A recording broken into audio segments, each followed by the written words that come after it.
here so early today. Saving our kids and our schools is a reason we called you together. I'm Doris Hoell-Avard, Chairman of the New Hampshire Families for Education. I'm a volunteer mom who's been working to protect the voice of parents and teachers in our local schools. In 2013, bills were passed to enable the first No Child Left Behind waiver. They ushered in Common Core. It's priority schools, focus schools, workforce training, and teacher evaluation system based on high-stakes testing. At the same time, competency-based education snuck in the back door without any legislation. This year, House Bill 323 was written to enable our next waiver. The Ladd-Reagan Amendment gives the Commissioner a blank check to rewrite our statewide accountability system. Without any authority, the Commissioner has already promised the U.S. Department of Education that all our public schools will transition to a regionally controlled assessment model under her control. And her program requires every district to adopt Common Core, even though this legislature just passed bills saying the state can't require districts to adopt Common Core. The Commissioner wants the legislature to approve this regional plan, even though many details are still unknown. It's absolutely critical that the Senate does not give the Commissioner a blank check to design the program without legislative checks and balances. Representative Ladd claims under this program student testing will decrease. Let me see. Under this regional program, student testing will go from one assessment per year to roughly 30 weekly assessments. Even using Common Core math, that's an increase, not a decrease in testing. Under regional program, parents won't be able to refuse the assessments as they can with Smarter Balance. The new assessments are based on state graduation competencies. What the heck are state graduation competencies? Where did they come from?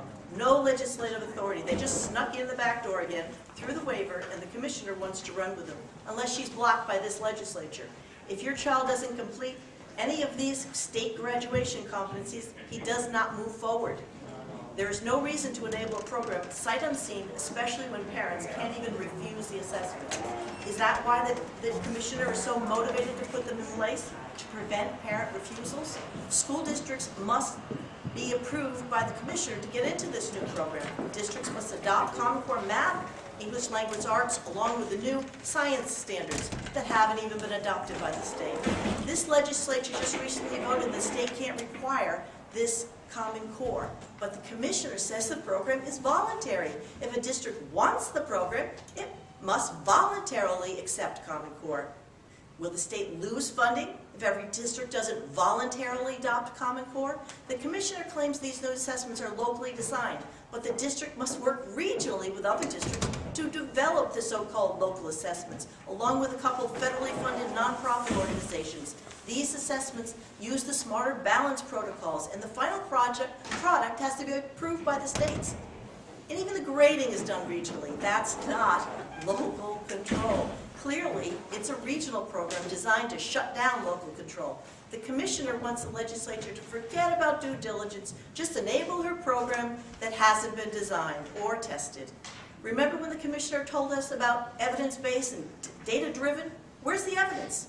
Where's the data? Haven't we already done that with Common Core and Smarter Balance without any evidence of success? How's that working for you? The Commissioner should not be given authority to collaborate with the federal government to develop this regional program. If you're worried about the federal funding, consider this. We already have the 2-year waiver, March 5th. We already have it. It's in the bag. So there's no reason to pass this legislation. Schools can continue administering the Smarter Balance, and informed parents can continue to refuse them.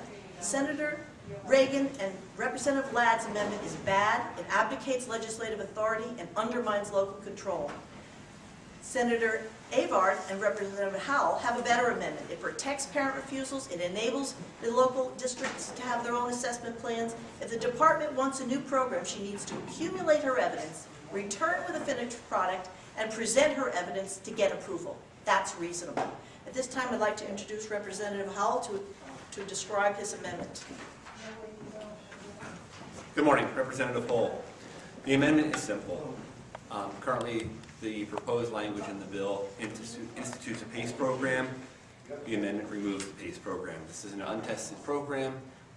We shouldn't be putting it in the statute without more consideration. Furthermore, the amendment does not allow the Commissioner to redesign the statewide assessment program behind closed doors. It forces it to be open and accountable government by making sure all of this is done in view of the public. Parents have a need and a right to know what's going on. It continues to allow parents to refuse statewide assessments. There are issues with some of the statewide assessments. Parents have already begun to request waivers and to get out. The bill that's going forward would eliminate that. The amendment makes sure that that stays in the language. Furthermore, it removes the requirement to adopt Common Core under the guise of college readiness. This is a new term that they're instituting. They don't mention the term Common Core because it's become toxic in the public domain. Common Core standards are now presumably being worded college and career readiness standards. Basically, they're the same thing. Lastly, it removes local assessment plans like the Commissioner claims she wants to develop. It does this by restoring local assessment plan that was eliminated in 2013 under the No Child Left Behind waiver. This will enable the Commissioner to bring back the evidence of success under a pilot program through the legislature for approval, either through JELCAR or through rulemaking with new legislation. She won't have the results for last year, as there's really no rush to adopt this untested program. Bottom line is, the PACE program has some real issues. We shouldn't be rushing to put this in legislation, okay? The amendment that Senator Avard and I have put forward would remove the PACE program from this, would continue with a smarter balance, and leave the standard where parents can opt out of any of the tests that they find offensive. Thank you. Thank you, Representative Hoell. I'd like to introduce John DiPietro from Manchester, a parent who would like to talk about the Commissioner's unwillingness to meet publicly with the largest school district in the state. Hello, my name is John DiPietro. I'm a resident of Manchester and a parent of 4 children. I've been involved in their education with the Manchester School District for 15 years with 9 more to go. Over these 15 years, I've seen a steady erosion of parental rights and respect from the administration, along with a disturbing trend of our local school board abdicating its own rights to the state and federal governments. We've recently witnessed several examples of these worsening problems. We saw a member of the House Education Committee testify that he was tired of receiving emails from constituents he felt were misinformed. A representative who's tired of listening to his constituents is one that is ready for retirement.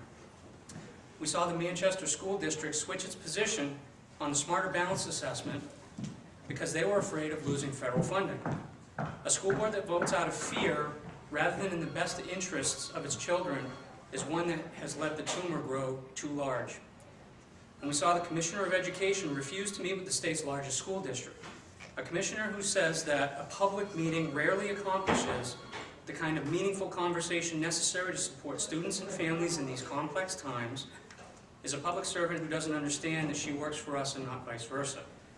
And we also saw that public pressure can make a difference, as the commissioner did finally acquiesce. These are all symptoms of a growing malignancy in our education system. It's a malignancy that is slowly choking out the ability of local citizens to influence the education of their own children.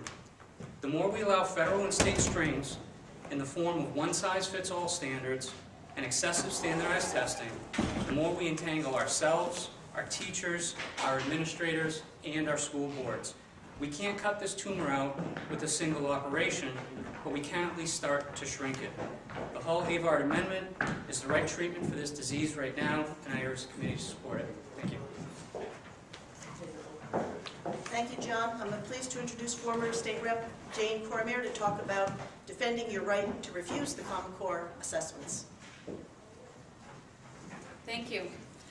It seems that the speakers before really have a wonderful grasp of what's going on, and what we do see here is just a huge growth in enabling the bureaucracy surrounding the education of our youth here in New Hampshire.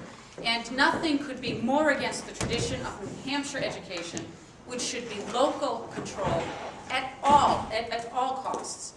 The legislation that's coming forth, this bill here today, is just demonstrative of how murky the waters are surrounding the New Hampshire DOE and about their growing power, their growing desire to just have parents go sit down in the corner and submit. This started in January. We saw a couple of technical advisories that went out to administrators here in New Hampshire where on January 26th, the advisory basically talks about there is no opting out option, quote, for students in the law. This is where Virginia Barry sent out to the administrators of our school systems that there was no parental right to opt out their children. And that is just not true. We see that on January 13th in a technical advisory that she sent out just a week prior, there are no laws, quote, in the state of New Hampshire or rules that rules New Hampshire Department of Education that would penalize a student for not participating in statewide assessment. Additionally, the same is true if a parent determined that they would not allow their child to participate. Clearly, the parents are the people that drive their children's education. And we should not be emboldening and enlarging the power base of the New Hampshire DOE. They have not been accessible to the public. They are not serving the rights of our children, and we have to start to stand up and acknowledge the fact that there are children, that's our education, and they work for us. If my suggestion is to try to get as active as you can in your local school boards. That's where we can make the most difference, and amendments such as the Hoell and who's the other? Avard amendment, really important. We need to support that in our state legislatures. Thank you.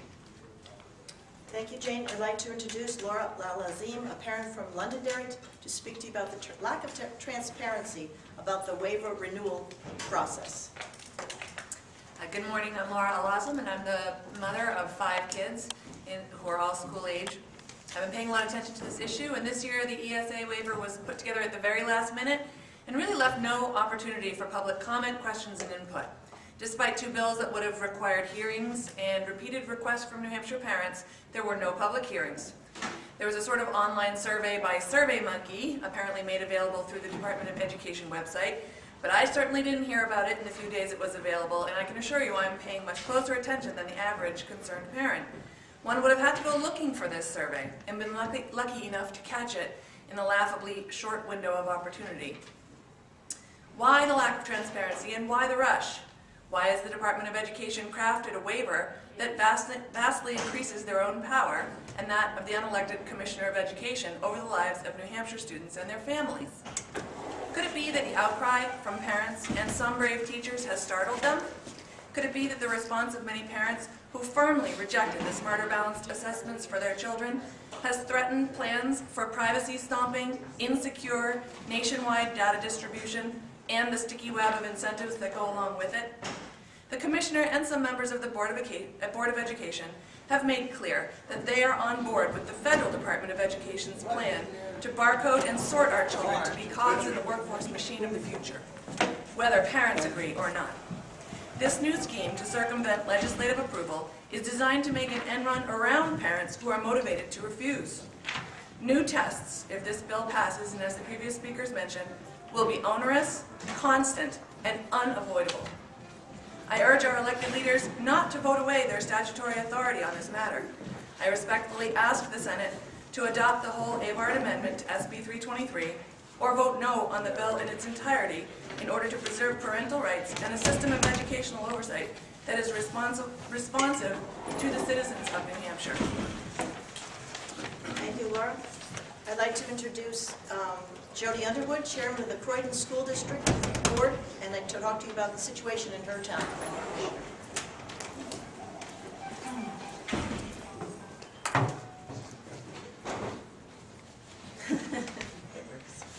The federal Constitution gives no authority to the federal government over education, but Congress ignores this by writing laws that offer your money to your state if they do what the federal government tells them to do.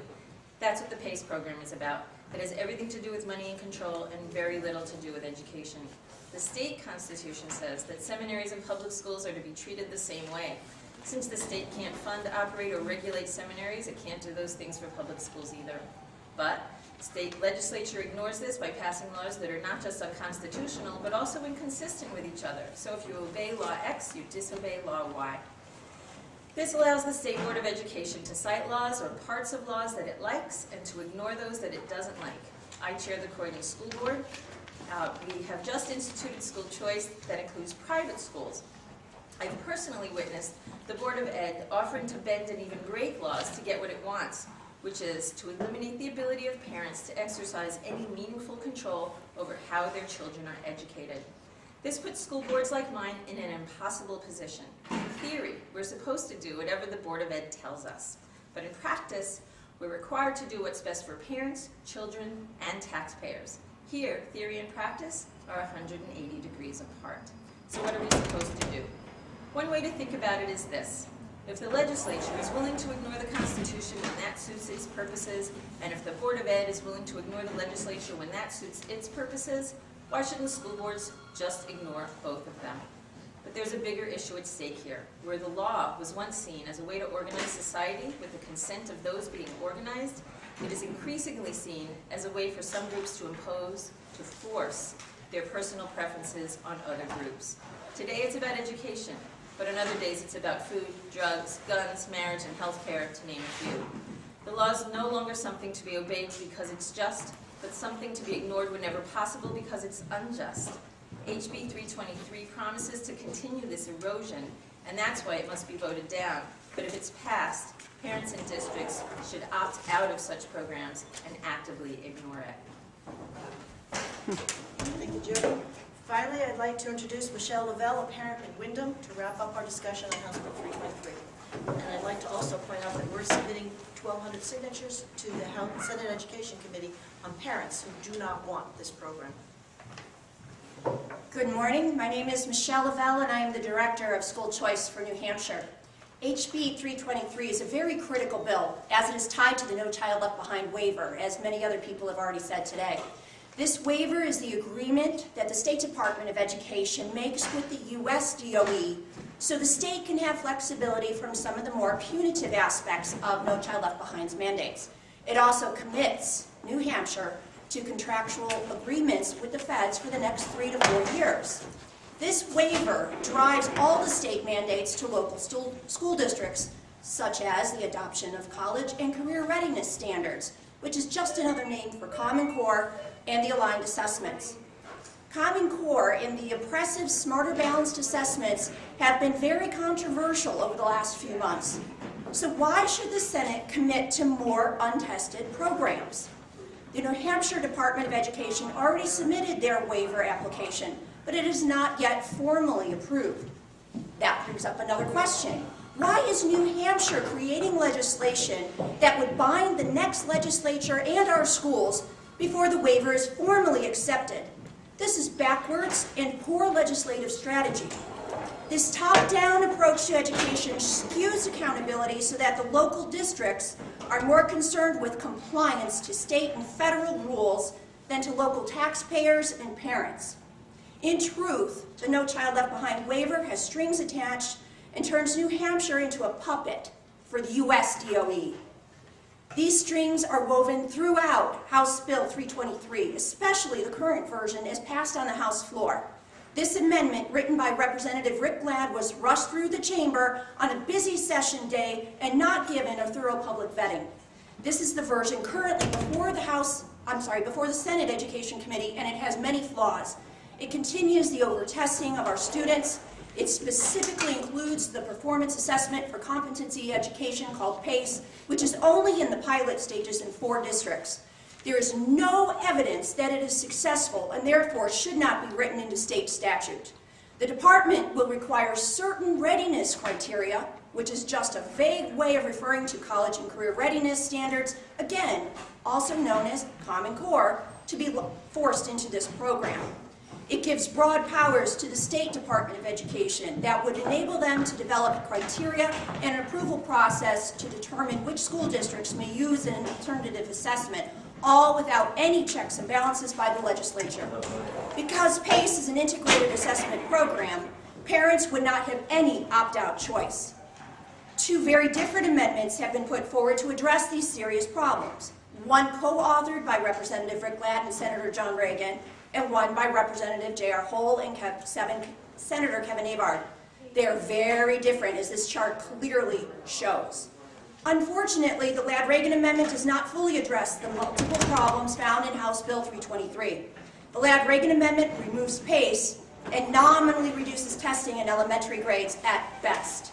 It keeps the same blank check power for the state DOE to develop approval criteria and process for districts to seek permission to use alternative assessments. The feds still have approval authority. All references to readiness standards, Common Core, remain, and this amendment does not recognize parents' refusals as one of the exceptions for student participation. Put simply, the Ladd-Reagan amendment is seriously flawed and unacceptable. In stark contrast, the Hoell-Avard amendment would offer a true solution. This is the only amendment that could salvage the bill.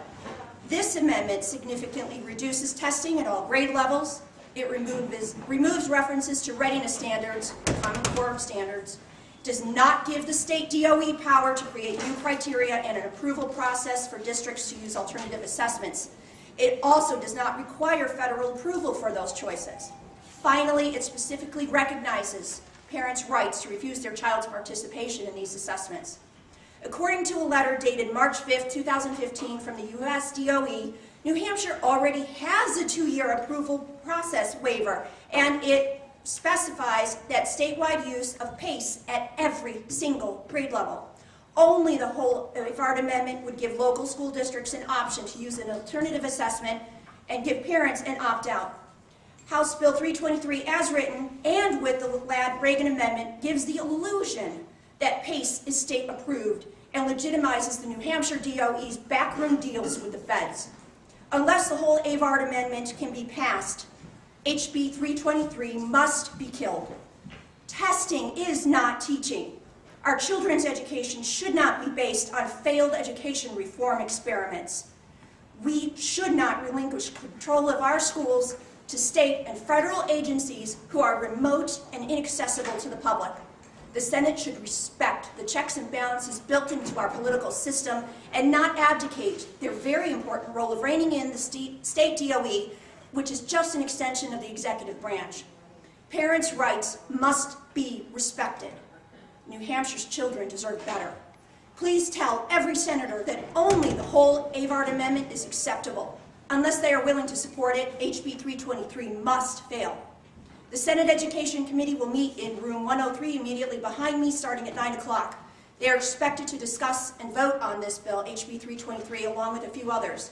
Please join us. This will indicate to the committee members that New Hampshire parents are tired of these federal strings that bind our schools to federal dictates.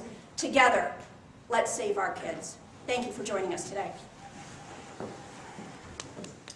Thank you, Michelle, and thank you everybody for coming. Please come by room 103. Let's continue the debate in there by watching Senator Reagan vote on this bill.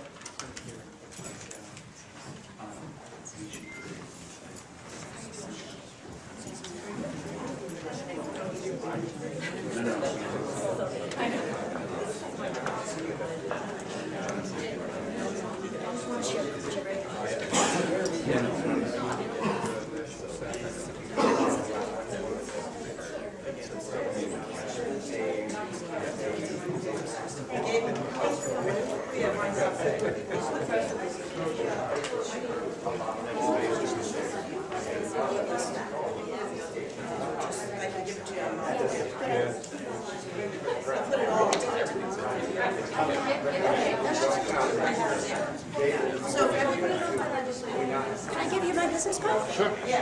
Sure. Right, thank you. Thanks very much. Thank you for coming today. Appreciate it.